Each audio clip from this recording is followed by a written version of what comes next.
Astaghfirullahalazim alladzi la ilaha illa huwal hayyul qayyum wa atubu ilaih wa la haula wa la quwwata illa billahil aliyyil azim. A'udzu billahi minasyaitonir rajim.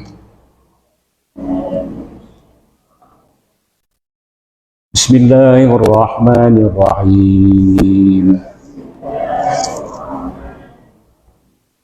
Ya abati inni qad ja'ani minal ilmi ma lam ya'tika fattabi'ni ahdiyaka siratan sawiyya.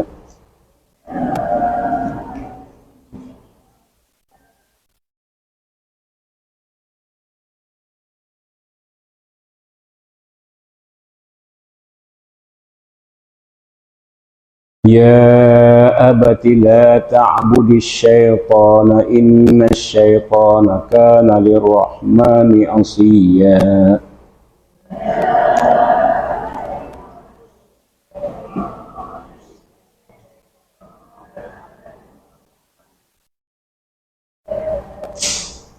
Ya abati inni akhafu an yamassaka 'adzabun minar rahmani fatakuna lisyaitani waliyya.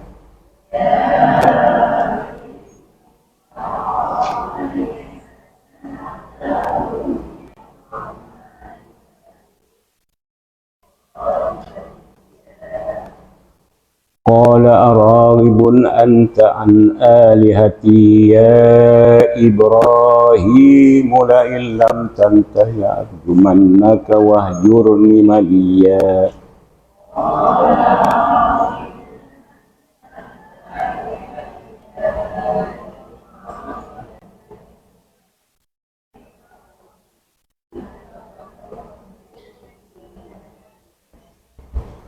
Qala salamun alayka sa'astaghfiru laka rabbi innahu kana bi khafiyya.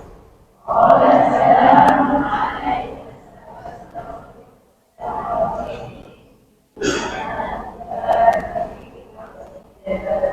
sadaqallahul azim. Assalamualaikum warahmatullahi wabarakatuh. Alhamdulillah, summa alhamdulillah, syukur kita kehadiran Allah Subhanahu wa Ta'ala. Kita sambung lagi ayat yang tinggalkan 2 minggu yang lalu. Kita sampai pada ayat yang ke-43 daripada surah Maryam, dan sebagaimana yang lazimnya saya terjemah lebih dahulu. Wahai bapakku, sesungguhnya telah datang kepadaku sebahagian daripada ilmu yang tidak pernah datang kepada kamu. Maka ikutlah akan aku, nescaya aku akan bimbing kamu ke jalan yang lurus. Wahai bapakku, janganlah kamu sembah syaitan. Sesungguhnya syaitan itu terhadap Tuhan yang Rahman adalah derhaka. Wahai bapakku, sesungguhnya aku khawatir, aku takut bahawa menimpa kepada kamu siksaan daripada Tuhan yang Rahman. Maka jadilah kamu syaitan sebagai pelindung. Maka berkatalah bapak dia, apakah kamu benci terhadap Tuhan-Tuhanku wahai Ibrahim? Andai kata kamu tidak mahu berhenti, nescaya aku akan rejam kamu dan tinggalkan aku buat sekian lama. Berkatalah Ibrahim, selamat sejahtera atas kamu. Aku akan mohonkan ampun untuk kamu daripada Tuhanku. Sesungguhnya dia, yakni Allah, terhadapku sangatlah baik. InsyaAllah ta'ala itulah terjemahan ayat-ayat yang sama-sama kita baca tadi. Mudah-mudahan terlebih dahulu kita mendapat rahmat, taufik, hidayah, inayah daripada Allah Subhanahu wa Ta'ala. Yang memberikan ialah Allah Subhanahu wa Ta'ala. Yang diberi ialah sebahagian daripada ilmu pengetahuan. Walaupun yang diberikan kepadaku itu, hai bapakku, sebahagian daripada ilmu pengetahuan, tetapi ilmu pengetahuan yang diberikan kepadaku itu adalah intipati daripada segala ilmu pengetahuan, yaitu ilmu berkenaan dengan Allah Subhanahu wa Ta'ala yang mengatur, yang mentarbiyah, yang menjadikan seluruh sekalian alam ini, yang mana dinyatakan di sana awaluddin ma'rifatullah. Awal-awal agama ialah kita mengenal akan Allah Subhanahu wa Ta'ala. Apabila kita sudah kenal akan Allah Subhanahu wa Ta'ala, maka kita pelajari pula ilmu bagaimana untuk menyembah akan Allah Subhanahu wa Ta'ala. Maka ulama telah membahagikan, itulah dia ilmu fiqh. Setelah kita mempelajari bagaimana kita menyembah akan Allah Subhanahu wa Ta'ala, kita sudah kenal akan Allah Subhanahu wa Ta'ala, maka kita pelajari pula ilmu tasawuf, kerana setiap daripada diri kita ini tidak terlepas Allah Subhanahu wa Ta'ala jadikan juga nafsu, nafsu amarah, nafsu yang menggalakkan atau mendorong manusia kepada buat kejahatan, iaitu nafsu amarah tadi ialah riya, ujub dan juga takabur, supaya ibadat yang kita lakukan itu tidak ditolak atau tidak diterima oleh Allah Subhanahu wa Ta'ala. Kemudian daripada itu, kita telah sebutkan tadi bahawasanya ilmu yang diberikan kepadaku ini, kata Nabi Ibrahim, ialah ilmu mengenal akan Allah Subhanahu wa Ta'ala, pencipta daripada seluruh sekalian alam. Selain daripada Allah Subhanahu wa Ta'ala, kesemuanya adalah alam. Sama ada langit, bumi, gunung, ganang, bukit, bukau, matahari, bulan, bintang, surga, neraka, kesemuanya itu adalah alam. Kerana selain daripada Allah, semuanya adalah Allah, alam. Jadi Allah Subhanahu wa Ta'ala saja yang tidak dikatakan alam. Siri yang lalu saya sudah membicarakan berkenaan dengan mengikut kepercayaan orang-orang Hindu, yang mana mereka ada mempunyai 3 Tuhan. Yang pertama ialah yang dikatakan Brahman. Brahman ini mengikut kepercayaan mereka ialah pencipta yang menjadikan. Kemudian daripada itu, Tuhan yang kedua ialah Wisnu, yakni yang memelihara. Yang ketiga ialah Siwa. Siwa ialah perosak. Kalau istilah pada kita pula, kalau satu kapal 2 nahoda akan rosak, binasalah perjalanan itu. Itu kepercayaan orang Hindu. Kalau kita lihat, kita baca lagi sejarah yang mana orang-orang Mesir kuno mempercayai juga adanya Tuhan melebihi daripada yang kita maksudkan Allah itu hanya satu. Pada mereka yang mana Fir'aun yang jadi penguasa kepada mereka itu ialah wakil daripada Kuzris. Kuzris ialah nama dewa yang ada di atas langit. Dihantarnya lah turun, yakni Fir'aun itu sebagai wakil daripada dewa yang berada di atas langit sana. Sebab itulah Allah Subhanahu wa Ta'ala bangkitkanlah Nabi Musa alaihissalam untuk memperbetulkan akan akidah mereka. Tetapi dalam pada banyak-banyak itu, keturunan demi keturunan Fir'aun, ada juga di antara Fir'aun itu yang tidak mengaku dirinya sebagai Tuhan. Ikhanatun, nama daripada baginda yang tidak mengaku dirinya sebagai Tuhan. Ikhanatun, nama daripada Fir'aun yang dia memerintah hanya 30 tahun sahaja. Selepas daripada itu, naiklah Firaun-Firaun lain, kesemuanya dipaksa oleh kahin-kahin, artinya orang-orang yang jadi pawang, dukun pada ketika itu untuk mencari keuntungan. Baik, Nabi Yusuf alaihissalatu wassalam juga adalah seorang pemerintah kat negeri Mesir, tetapi beliau belum lagi ketika itu diadakan gelaran Firaun, cuma dipanggil Al-Aziz sahaja, yang mana Nabi Yusuf alaihissalam, ringkas saya ceritakan, kalau kita nak panjang cerita kita baca surah Yusuf, yang mana Nabi Yusuf ini dipelihara oleh seorang raja muda kat negeri Mesir. Sesudah dibeli, kemudian daripada itu beliau telah difitnah, iaitu melakukan perkara sumbang dengan isteri raja muda iaitu Zulaikah. Padahal hakikatnya bukan beliau yang menggoda, tapi isteri kepada raja muda tadi yang namakan Zulaikah. Lalu oleh kerana kebolehan Nabi Yusuf ini mentakbir mimpi, maka beliau telah mentakbirkan mimpi, iaitu Al-Malik Rayyan Al-Walid, nama raja yang memerintah negeri Mesir sebelum daripada Firaun. Kemudian daripada itu, yang mana Al-Rayyan bin Malik bercadang untuk menjadikan Nabi Yusuf sebagai seorang daripada wakil yang berada di dalam istana untuk mengurus akan harta benda.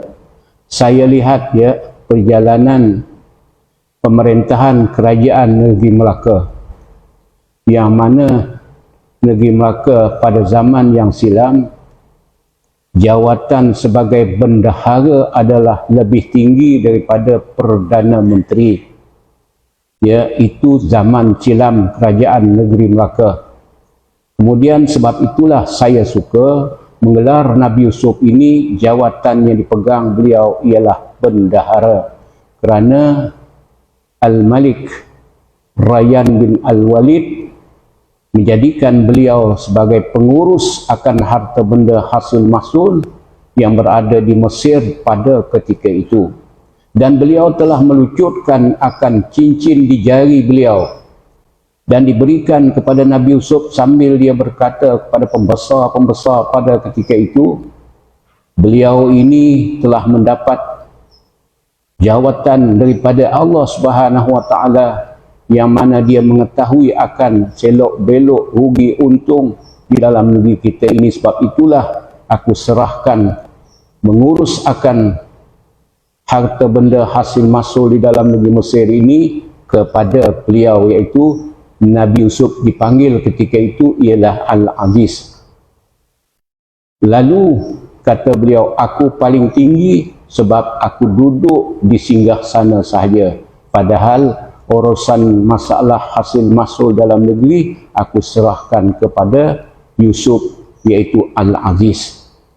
Jadi kalau kita lihat di sini, saya dah sebutkan tadi, ketika itu yang mana Nabi Yusuf lah yang berkuasa, tetapi sebelum keluar daripada dalam penjara, beliau minta supaya Ar-Rayyan mengumpulkan isteri pembesar-pembesar yang mengakui bahawa beliau tidak bersalah.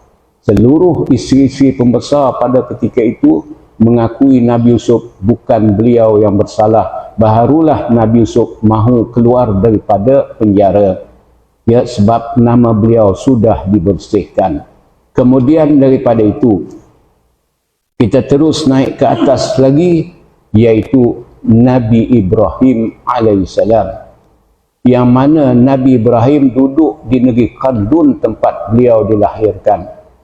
Dan siri yang lepas saya bicara panjang lebar, yang mana Nabi Ibrahim telah menghancurkan akan berhala-berhala, kecuali satu berhala yang paling besar sekali, Memang kalau kita baca sejarah yang mana zaman itu orang-orang negeri Khaldun mempercayai ada 3 Tuhan juga. Yang pertama dipanggil ialah Sinni. Sinni itu ialah dewa bulan. San, dewa matahari. Kemudian daripada itu Sul, yang mana dikatakan dewa daripada awan. Nampak tak kepercayaan orang-orang kuno pada ketika itu? Maka Nabi Ibrahim pun tidak senang dengan keadaan kaumnya, sehingga beliau menghancurkan akan berhala-berhala sebagai siri yang lepas yang telah saya ceritakan panjang lebar, kecuali seekor berhala yang paling besar. Tidak pula dinyatakan dalam sejarah mana satu, sama ada sin ke ataupun sini ataupun pul, tidak dinyatakan, tapi yang paling besar, salah satu di antara 3 itu. Kemudian daripada itu sampailah ke yang pertama sekali, Nabi Nuh AS. Ini saya bawakan sejarah penyembah-penyembah berhala. Zaman Nabi Nuh juga ada 5 berhala yang besar. Di dalam surah Nuh, Tuhan Allah sebut ayat yang ke-23 ya. Firman Allah Subhanahu wa taala, "Wa qalu la tazarunna alihatakum wa la tazarunna wadda wa la su'a wa la yaghus wa ya'uq wa nasra." Tengok 5 berhala sana. Waddan, Su'an, Yaghus, Ya'uq, Nasran. Itu dia ya, ada 5. Tengok dalam surah Nuh ayat 23, nampak di sana nama-nama berhala itu. Tapi asal mula dia kita nak cari. Asal mulanya 5 patung berhala yang mereka dirikan ini adalah orang-orang yang soleh, orang-orang yang dekat dengan Allah Subhanahu wa taala, menaburkan jasa terhadap orang-orang yang berada dalam negeri itu. Oleh kerana mereka cinta dan kasih sayang sangat dengan 5 orang ini, apabila beliau-beliau ini telah meninggal dunia, lalu mereka adakanlah yakni patung-patung berhala yang mereka ukir, yang menyerupai tubuh badan dan juga raut muka sama seperti 5 orang yang saleh tadi. Wadan, Su'an, Yarus, Ya'uq dan juga Nasran. Kemudian daripada itu, mereka bukan sembah sekadar kalau mereka ingat, lalu mereka pun pergilah dekat dengan berhala tadi dan mereka pun mengucapkanlah terima kasih dan sebagainya. Padahal itu hanya patung. Oleh kerana ratusan tahun kemudian, anak cucu cicit sudah tidak mengetahui akan sejarah berhala yang didirikan ini, lalu anak cucu cicit pun sembahlah 5 buah patung berhala yang kita sebutkan tadi. Ya, padahal pada mula asal bukan untuk disembah, hanya sekadar untuk mengingati. Itu yang saya terfikir. Fikir kot lagu apa? Iaitu hari ini kita pun ada juga tugu peringatan pahlawan-pahlawan kita. Saya yakin percaya seorang pun tak ada yang sembah. Tapi tafakur, wallahualam, saya tak berani pula nak kata, nanti didakwa pula saya. Tetapi hakikatnya tidak ada yang menyembah. Tapi kalau umur dunia ini panjang, ribuan tahun akan datang, kita tidak mustahil anak cucu cicit kita kalau tidak dididik daripada sekarang, maka mungkin juga akan kejadian menyembah akan tugu peringatan itu. Kemudian daripada itu, sebab itulah dibangkitkan Nabi Nuh AS. Itu kita sebut, kita baca ayat tadi kata, wa qalu la tazarunna. Mereka berkata, jangan kamu biarkan Tuhan-Tuhan kamu itu diganggu. Artinya Nabi Nuh AS membasmi untuk cadang menghancurkan kepercayaan, keyakinan mereka. Sebab itu mereka kata, jangan kamu biarkan. Jadi inilah yang berlaku. Kemudian kita kembali ke bawah. Nabi kita Muhammad sallallahu alaihi wasallam pada tahun yang ke-8 Hijrah, kota Mekah dapat ditakluki oleh Nabi dan juga para sahabat. Kemudian daripada itu kita tahu pula yang mana di sekeliling Kaabah itu tercatuk rangup tidak kurang daripada 300 lebih patung-patung berhala yang disebut oleh Allah Subhanahu wa taala di dalam Al-Quran, afara'aitumul lata wal uzza wal manat. 3 yang sebut dalam Quran. Selain daripada itu, Hubal pun batu berhala yang besar juga. Apabila Nabi kita telah berpuasa, maka Nabi perintahkanlah para sahabat untuk memusnahkan akan berhala-berhala itu. Di antaranya yang besar, di antara Taif dan juga negeri Mekah, kedapatan sebuah patung yang mana Nabi kita perintahkan kepada, iaitu Sayyidina Khalid bin Walid untuk memusnahkannya. Khalid bin Walid pun pergi. Bila mana sampai ke sana, maka Khalid pun telah musnahkan sebagaimana Nabi Ibrahim memusnahkan akan berhala-berhala. Kemudian daripada itu sudah selesai, maka kembalilah Sayyidina Khalid bin Walid menemui Nabi. Ya Rasulullah, saya sudah selesaikan apa yang Tuhan perintahkan kepadaku. Lalu Nabi kita pun bersabda, belum lagi kamu binasakan dia. Memang sudah menjadi tabiat kepada para sahabat, kerana taat, hormat, khidmat kepada Nabi, maka beliau tidak pernah bertanya, saya dah hancurkan ya Rasulullah. Beliau tak kata demikian. Baik itulah para sahabat Nabi ni, kalau ada permasalahan, mereka nak tanya kat Nabi pun segan. Sehingga mereka tunggulah, yakni orang-orang Arab Badui. Orang Arab Badui ni dia tak kira dia pakai lepah dia cakap. Baik itulah permasalahan mereka kadang-kadang ditanya oleh orang Arab Badui. Kemudian Sayyidina Khalid bin Walid pun patah baliklah ke tempat patung berhala tadi. Memang sudah berkecai pun, berhala-berhala dah dihancurkan. Tiba-tiba keluarlah seorang perempuan yang sangat mengerikan, muka rupa paras, sedang keadaan tidak berpakaian, yakni bertelanjang, rambutnya mengurai, sambil dia mengambil tanah dan dilempar ke atas kepalanya dan berkata, Ya Uzza, Ya Uzza, Ya Uzza. Ketika itulah Sayyidina Khalid bin Walid sentak dia punya pedang dan dipancung lehernya. Kembali menemui Nabi, maka Nabi kata, kamu sudah selesaikan akan urusan kamu. Kemudian daripada itu, kita kembali kepada cerita Nabi Ibrahim dengan bapaknya tadi. Kata daripada Nabi Ibrahim, wahai bapakku, aku telah diberikan akan sebahagian daripada ilmu.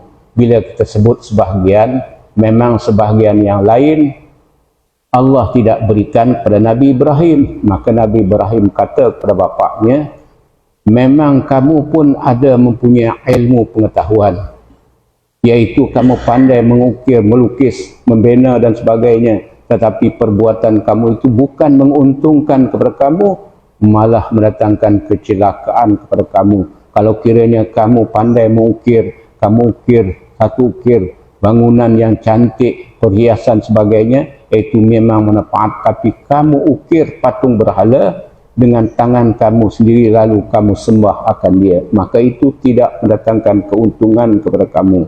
Maka ikutlah akan aku, walaupun aku yakin bahawa diriku memang daripada asal keturunan daripada kamu, keluar daripada sulbi kamu, aku ini anak kamu, tetapi kamu tidak dianugerahkan oleh Allah ilmu pengetahuan sebagaimana yang dianugerahkan oleh Allah kepadaku.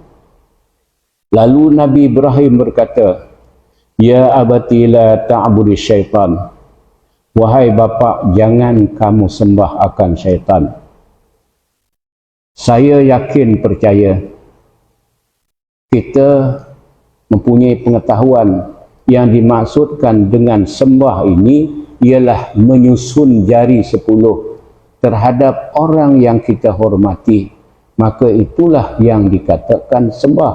Tapi hakikatnya menyembah dalam ayat ini lebih jauh daripada itu, ialah tunduk dan patuh atas kehendak daripada orang yang kita sembah. Itu maksudnya sembah.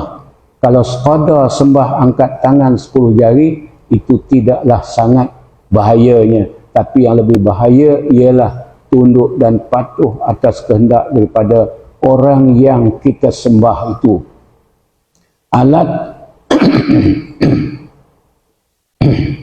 Alat daripada syaitan untuk menghancurkan anak cucu Nabi Adam ialah dengan alat ialah berhala. Jadi tunduk dan patuh kepada kehendak daripada syaitan, sebab yang mengarah berhala tadi pula ialah syaitan. Yang mana iblis dan syaitan, kita maklum bahawa dia berdendam dengan Nabi Adam AS. Dendamnya dengan Nabi Adam sudah selesai di dalam syurga, iaitu Nabi Adam sampai memakan buah yang dilarang oleh Allah Subhanahu Wa Taala. Tetapi kedua-dua makhluk ini, Nabi Adam dan Iblis, telah diusir oleh Allah daripada dalam syurga. Kita maklum Nabi Adam pun diusir, tetapi Nabi Adam diusir sesudah beliau mendapat keampunan daripada Allah di dalam syurga. Saya pernah juga mendengar orang kata Nabi Adam diusir. Memang diusir, tetapi dia sudah diampunkan di dalam syurga. Ada orang berpandangan bahawasanya Nabi Adam turun daripada syurga itu sebab dia bersalah, sebab itulah Tuhan Allah usir. Tapi hakikatnya bukan demikian. Allah turunkan Nabi Adam ke atas muka bumi ini untuk menjadi khalifah di atas muka bumi. Dosa beliau sudah diampunkan oleh Allah Subhanahu Wa Taala. Bukan sebagaimana kepercayaan orang-orang Kristian yang mana anak cucu cicit Nabi Adam telah menanggung akibat daripada Nabi Adam makan buah dilarang, sehingga disalib Nabi Isa itu kononnya barulah selesai dosa Nabi Adam. Itu kepercayaan mereka, tapi hakikatnya bukan demikian. Maka untuk nak lepas dendam, Nabi Adam sudah wafat. Bila Nabi Adam sudah wafat, jadi sasaran kepada iblis ialah kita anak cucu cicit, yang mana dinyatakan di dalam Al-Quran, yang mana mereka meminta tangguh ila yaumi wa'asun, minta tangguh kepada Allah untuk nak tipu hangus anak cucu Nabi Adam. Jadi itulah kita nak kena hati-hati dan juga waspada. Dalam siri lepas juga saya dah nyatakan, kafirnya iblis itu bukan disebabkan dia tidak mau tunduk pada perintah Allah. Sebab syariat Nabi kita menyatakan kalau satu orang tak mau tunduk perintah Allah, belum lagi dia kafir. Beranikah kita katakan orang yang tak mau sembahyang, tak mau puasa, maka mereka itu dikatakan kafir? Kalau meninggal dunia tak boleh ditanam atas kubur orang Islam dan tak boleh dimandikan dan dikapankan, disembahyangkan, tentulah kita tidak kata demikian. Tapi yang menjadi sebab syaitan itu kafir kerana menuduh Allah Subhanahu Wa Taala tidak adil. Ya tak patut. Patutnya kata mereka, Adam itulah sembah atau beri hormat kepada aku, bukan aku beri hormat kepada dia, sebab aku lebih tua daripada dia ribuan tahun. Lebih dulu dijadikan oleh Allah Subhanahu Wa Taala, barulah Adam. Dan aku pula dijadikan daripada api, cukup mulia. Sedangkan Adam itu dijadikan oleh Allah daripada tanah yang busuk bercampur gawa. Dan kita maklum yang mana iblis itu pernah menjadi pensyarah kepada golongan malaikat. Hebat betul ilmu iblis ini, tapi oleh kerana derhaka dengan Allah, sebab itulah dia dikutuk oleh Allah. Tidak ada satu jengkal pun bumi ini yang dikatakan alam, melainkan tempat iblis dulu tunduk kepada Allah Subhanahu Wa Taala. Maka sebab itulah kata daripada Nabi Ibrahim kepada bapaknya, janganlah kamu sembah syaitan. Sesungguhnya syaitan itu terhadap Tuhan yang Rahman. Saya tak terjemahkan Rahman itu melainkan sekaligus saya sebut syaitan terhadap Tuhan yang Rahman adalah asiya, iaitu derhaka. Ya abati inni akhafu ayyamassaka azabu minir rahman. Wahai bapakku, aku takut, aku khawatir bahawa kamu nanti ditimpa oleh siksaan daripada Tuhan yang Rahman. Maka jadilah syaitan itu sebagai pelindung bagi kamu. Kalau syaitan kita jadikan pelindung, kita faham sendirilah. Pawang, dukun, ya, pada hari ini sebahagian daripadanya menjadikan syaitan itu sebagai pelindung mereka, tempat mereka meminta tolong. Kalau syaitan dijadikan tempat kita memohon berlindung, meminta tolong, bukan ke tempat yang cerah, akan dibawa malah ke tempat yang gelap. Kalau diibaratkan dalam sungai, maknanya bukan untuk ditimbulkan, malah dihenyak, akan terus tenggelam orang yang meminta perlindungan daripada syaitan itu. Demikianlah ceramah daripada Nabi Ibrahim terhadap bapaknya berkenaan dengan keesaan Allah Subhanahu wa taala dan berlindung kepada selain daripada Allah. Lalu bapa dia berkata, qala araghibu anta an alihati ya Ibrahim. Wahai Ibrahim, kata bapa dia, apakah kamu benci terhadap Tuhan-Tuhanku? Andai kata kamu tidak mahu berhenti, nescaya aku akan rejam kamu dan tinggalkan aku buat sekian lama. Inilah dia ucapan daripada bapa Nabi Ibrahim kepada Nabi Ibrahim. Artinya bapa Nabi Ibrahim telah menghalau Nabi Ibrahim supaya menjauhkan diri sebelum lagi terjadi sesuatu yang tidak diingini di antara bapa dengan anak. Mungkin kamu akan pukul aku, sudah tentu kamu tidak sampai hati nak pukul aku sebab aku bapa kamu. Mungkin aku juga tidak akan sampai hati untuk nak pukul kamu kerana kamu anak aku yang keluar daripada sulbi aku. Maka sebab itu lebih baik kamu tinggalkan aku supaya kejadian yang buruk itu belum lagi berlaku. Yang dimaksudkan, kata daripada Qatadah mentafsirkan ayat ini, aku akan rejam kamu. Maksud rejam di sini bukanlah dilempari dengan batu. Karena istilah kita maklum, rejam ini ialah lempar dengan batu, dengan sesuatu yang boleh membinasakan orang yang dilempar. Tetapi yang dimaksudkan, kata daripada Imam Qatadah, lempar di sini kalau kamu kutuk Tuhan-Tuhanku, maka aku akan balas pula kutuk Tuhan-Tuhan kamu. Kamu telah nyatakan kelemahan daripada Tuhan-Tuhanku, begitu dan juga begini. Kamu nyatakan kekurangan yang ada pada Tuhanku, begitu begini. Maka aku akan lempar juga perkataan terhadap Tuhan kamu. Sebab itulah kita dilarang, ya, apabila kita berhadapan dengan orang kafir, sekali-kali kita jangan kutuk akan Tuhan-Tuhan mereka, berhala-berhala mereka, sebab mereka akan kutuk pula Tuhan yang Maha Agung, Maha Asa. Maka sebab itulah dilarang kita, ya, mengutuk akan Tuhan-Tuhan mereka. Baik, siapakah bapa Nabi Ibrahim? Itu soal dia. Di dalam surah lain,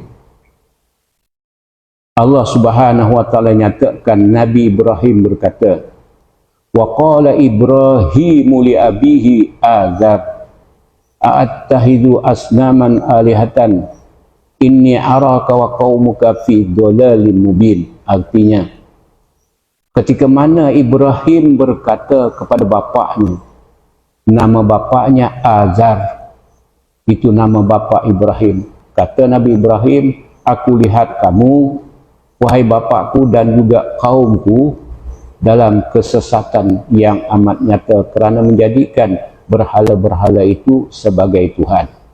Cuba kita bahas lagi.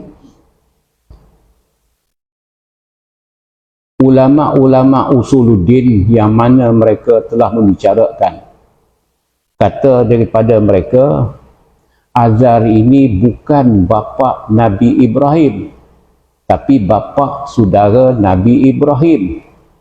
Ya, itu kata daripada ulama usuluddin, iaitu Azar ini bukan bapa Nabi Ibrahim, tapi gelaran, ya, gelaran Nabi Ibrahim, bapa Nabi Ibrahim. Azar itu bapa saudara dia. Orang Syiah pula berkata Azar itu bukan bapa Nabi Ibrahim, tapi bapa saudara dia, yakni saudara kandung bapa dia. Kenapa boleh jadi demikian? Timbul persoalan di kalangan ulama. Tak lain tak bukan kerana mereka sangat hormat kepada Nabi Ibrahim, sehingga mereka tidak mahu dikatakan bapa Nabi Ibrahim itu masuk dalam api neraka. Nampak tak cinta kasih mereka? Lalu cari jalan juga nak kata bahawasanya bukan bapa Nabi, gelaran dia sahaja. Orang Syiah kata bukan gelaran tetapi bapa saudara dia, kerana cinta sangat pada Nabi Ibrahim. Padahal jelas dalam Al-Quran telah menyebutkan ciri yang lepas dah saya sebut. Wa idh qala Ibrahimu, ingatlah ketika mana Ibrahim berkata, wa mastaghfara Ibrahim li abihi illa mau'idati wa'ada iyah falamma tabayyana lahu anna wa'adulillahi tabarra'a minhu. Dan Nabi Ibrahim tidak memohonkan ampun kepada bapaknya kerana janji yang telah dijanjikan pada Nabi Ibrahim, lalu dia mohonkan ampun. Tetapi apabila sudah nyata bapaknya itu musuh bagi Allah, maka Nabi Ibrahim tidak lagi memohonkan ampun. Arti jelas di sini, matinya bapa Nabi Ibrahim dalam keadaan kekufuran, maka sebab itulah Nabi Ibrahim tak memohonkan lagi keampunan daripada Allah untuk bapa dia, sebab dah jelas matinya dalam keadaan kekufuran.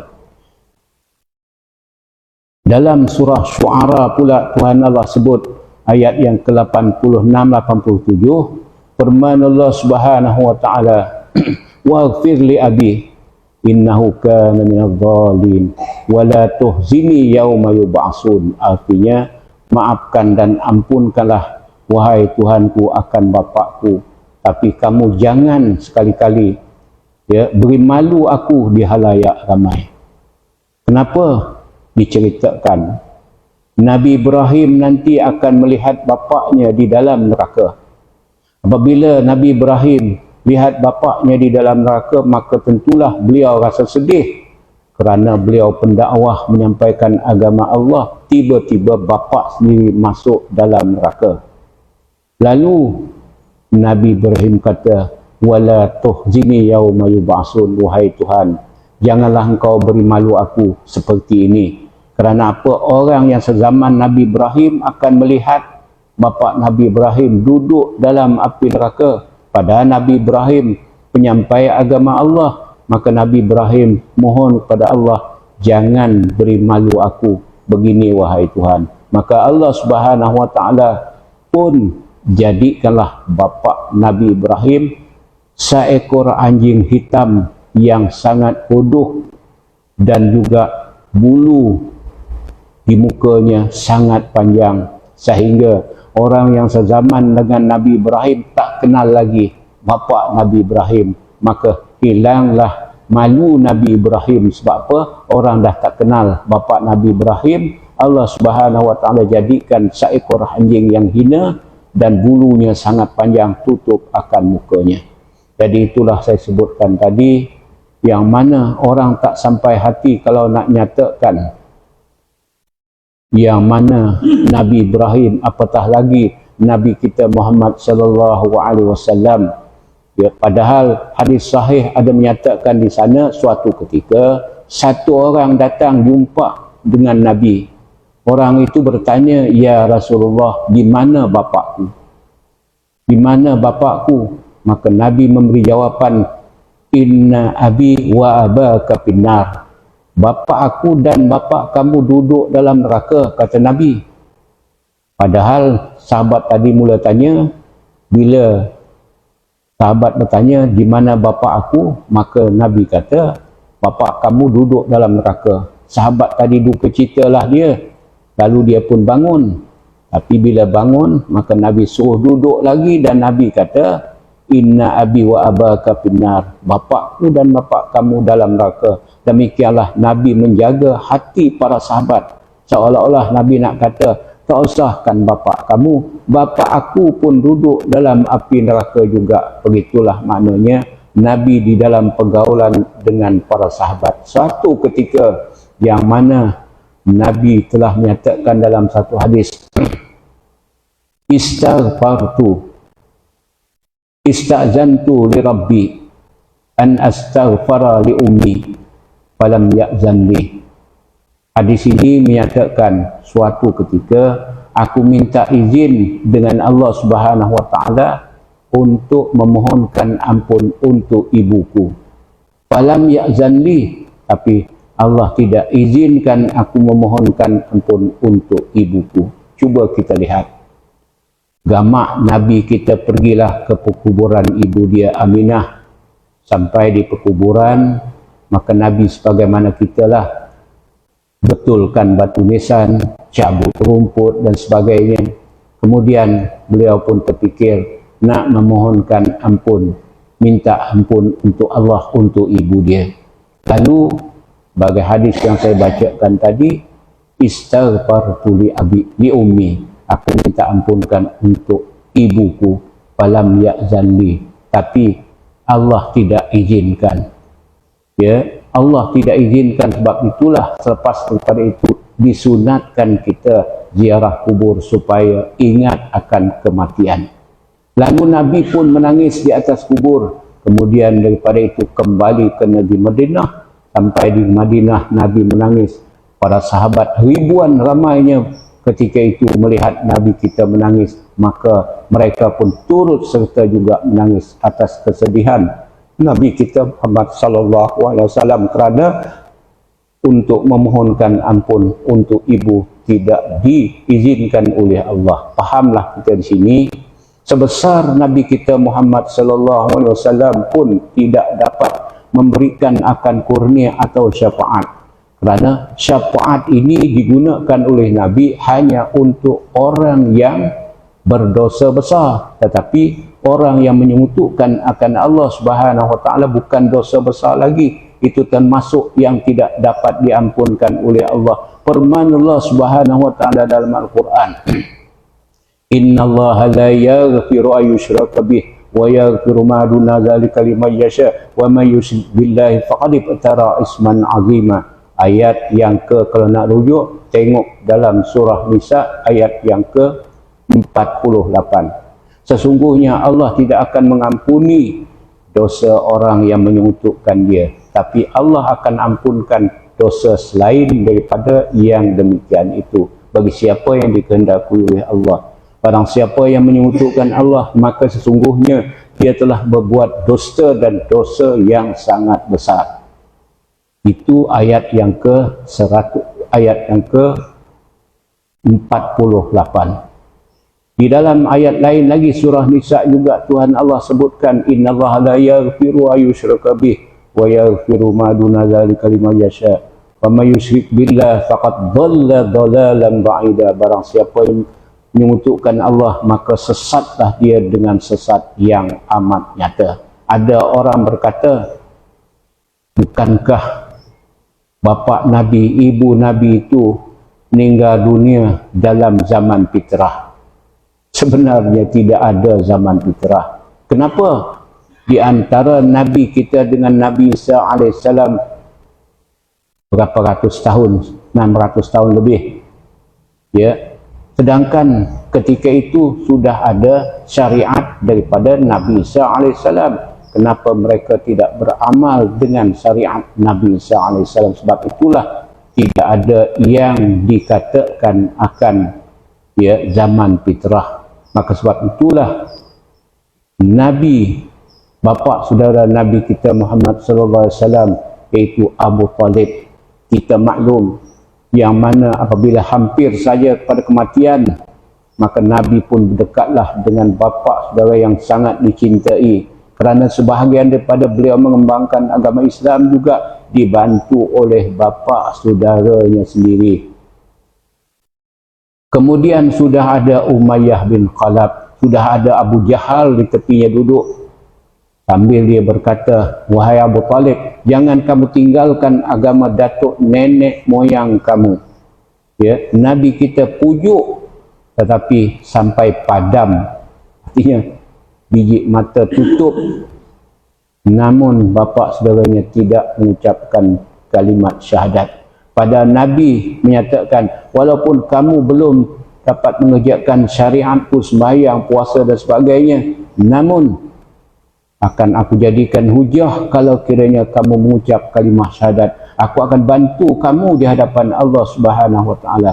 Tapi orang tua ni sampai padam pun dia tidak, dia mengucap kalimah syahadat, maka Allah turunkanlah satu ayat daripada dalam satu surah, innaka la tahdi man ahbabta walakinnallaha may yahdi man yasha, yang artinya sesungguhnya kamu tidak dapat memberikan petunjuk kepada orang yang kamu cintai, kamu sayangi, melainkan Allah sahaja yang dapat memberikan petunjuk kepada siapa yang ia kehendaki. Jadi terjadi juga kepada seorang sahabat Nabi, Abdurrahman bin Auf.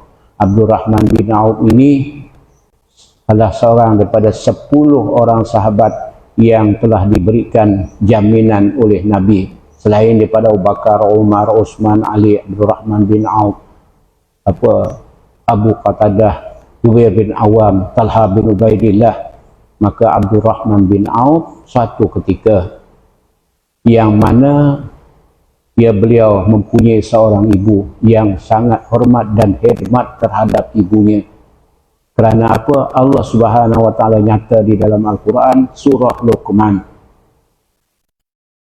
Firman Allah Subhanahu Wa Taala, wa wassayna al-insana biwalidayhi hamalathu ummuhu wahnan ala wahnin wa fisaluhu fi amaini an ishkur li wa liwalidayka ilayyal masir, dalam surah Luqman, yang artinya telah kami wasiatkan kepada manusia. Bila sebut datang daripada Allah wasiat, artinya perintah. Datang perintah daripada Allah supaya berbuat baik, yang mana ibu kamu telah mengandungkan kamu. Ya, berat bertambah berat. Arti berat bertambah berat ini pada bulan yang pertama masih ringan. Kedua, 3, 4, 5, 6 berat bertambah berat sampai kepada melahirkan. Maka hendaklah kamu berbuat baik kepada kedua ibu bapa kamu. Kemudian daripada itu sampailah kamu bersyukur terlebih dulu kepadaku dan kepada ibu kamu. Jadi Abdurrahman bin Auf ini suatu ketika ibunya berkata kepada dia, wahai Abdurrahman, yang mana aku lihat kamu ni, kata ibunya, dah lain macam sekarang ni. Yang mana aku dengar kamu telah mengikut agama baru yang dibawa oleh Muhammad itu, maka sebab itu aku minta kepada kamu, kata ibunya, supaya kamu tukar kembali dengan segera kepada agama datuk nenek moyang kamu. Kalau kiranya kamu tidak mahu menukar agama yang kamu pegang pada waktu ini, maka aku tidak akan mau makan, kata ibu dia. Biar nanti orang akan sebut apabila aku mati, kamu telah membunuh akan ibu kamu sendiri. Oleh kerana Abdurrahman bin Auf sangat hormat dan khidmat kepada ibunya, disiapkannyalah makanan. Ibunya tidak mau makan, 1 hari 1 malam dia tak makan. 1 hari 1 malam tak makan, lembiklah badan. Dan daripada itu Abdurrahman bin Auf terus juga tidak makan. Kemudian daripada itu Abdurrahman bin Auf pun masih juga berpegang teguh dengan agama Nabi Muhammad, dan ibunya pun tidak makan. Sudah 3 hari 3 malam tak makan, tak boleh bangun. Tausakan berjalan, bangun pun tak boleh lagi dah ibu dia. Lalu Abdurrahman bin Auf pun dekatilah ibu dia, wahai ibu, yang mana aku sudah siap sediakan makanan. Kamu nak makan, makan. Kamu tak mau makan, apa aku boleh buat? Kalau sekiranya Allah Subhanahu Wa Taala siap sediakan 100 umur, nyawa kamu Tuhan Allah siap sediakan satu demi satu. Tuhan Allah tarik kerana kamu tidak makan, mati satu demi satu. Aku tidak akan mengubah lagi agama yang telah aku pegang ini. Oleh kerana ibunya dah tak boleh bangkit, lapar sangat, maka dia dengar ucapan daripada Abdul Rahman bin Auf, memang tak boleh nak ubah agama anak aku ini, aku lapar juga. Maka dia pun makanlah. Dah lapar sangat, tak jadi, dia tetap dengan agama dia, maka ibunya pun makanlah. Itulah dia cerita. Sebab Tuhan Allah kata, sekiranya mereka paksa kamu, maka janganlah kamu ikuti akan mereka, sebab itu adalah perbuatan yang tidak benar. Nabi kita Muhammad sallallahu alaihi wasallam pernah didatangi oleh satu orang. Dia tanya kat Nabi, apakah kewajipan yang pertama aku lakukan? Lalu Nabi kata, ummuka, ibu kamu. Orang tadi tanya lagi, kemudian ya Rasulullah apa dia? Maka Nabi kata, ummuka, ibu kamu. Sampai 3 kali Nabi kita nyatakan. Barulah yang keempat Nabi kita kata, abika, bapa kamu. Jadi fahamlah kita, kalau cinta kasih sayang itu ada 4, dibahagilah 4. 3 bahagi untuk ibu, hanya 1 bahagi saja untuk bapa. Maknanya keistimewaan kelebihan daripada ibu. Sebab itulah saya masih teringat suatu orang nyatakan, ini bukan hadis, kata kalau kiranya doa daripada ibu, kejahatan memang mudah sungguh. Sebab apa? Ibu yang mengandungkan kita. Kerana kalau kita derhaka, kalau Allah Subhanahu Wa Taala kehendaki, kalau ibu angkat suara sahaja mendoakan buruk, maka pasti keburukan itu akan tiba.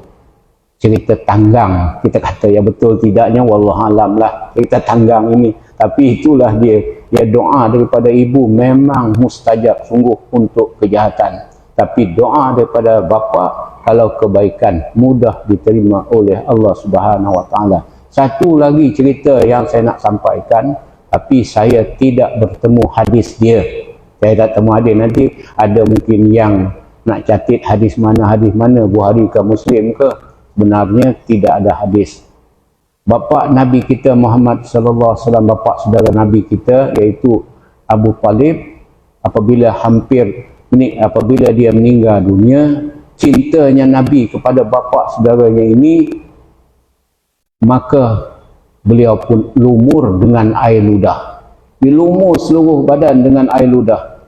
Kemudian daripada itu, satu tempat ketinggalan, ujung jari tak kena air ludah Nabi, maka daripada sanalah api neraka masuk, sehingga menggelegaklah akan otak bapa saudara Nabi Muhammad kerana terlalu panas. Jadi saya dah sebut tadi, kalau tanya ada ustaz jumpa hadis dia, memang saya tak jumpa hadis, cuma saya dengar seorang penceramah. Saya juga dengar orang punya buah juga. Jangan buah kita saja kita nak tunjuk ke orang, tapi buah orang kita tak dengar. Tapi saya dengar daripada penceramah tadi, lalu saya pun kaji-kaji, saya tak bertemu pun hadis dia, wallahu alam. Jadi insya-Allah taala saya akan sambung lagi ayat ini pada 2 minggu yang akan datang jika diizinkan oleh Allah Subhanahu Wa Taala, iaitu qala salamun alayka sa'astaghfiru laka rabbi innahu kana bi hafiya wallahu a'lam. A'udzu billahi minasyaitonir rajim. Bismillahirrahmanirrahim. Rabbana atina fid dunya hasanah wa fil akhirati hasanah wa qina adzabannar. Sallallahu alaihi wasallam ala sayyidina Muhammad wa ala alihi wasallam walhamdulillahi rabbil alamin. Saya ada temu janji minta maaf lah. Baik.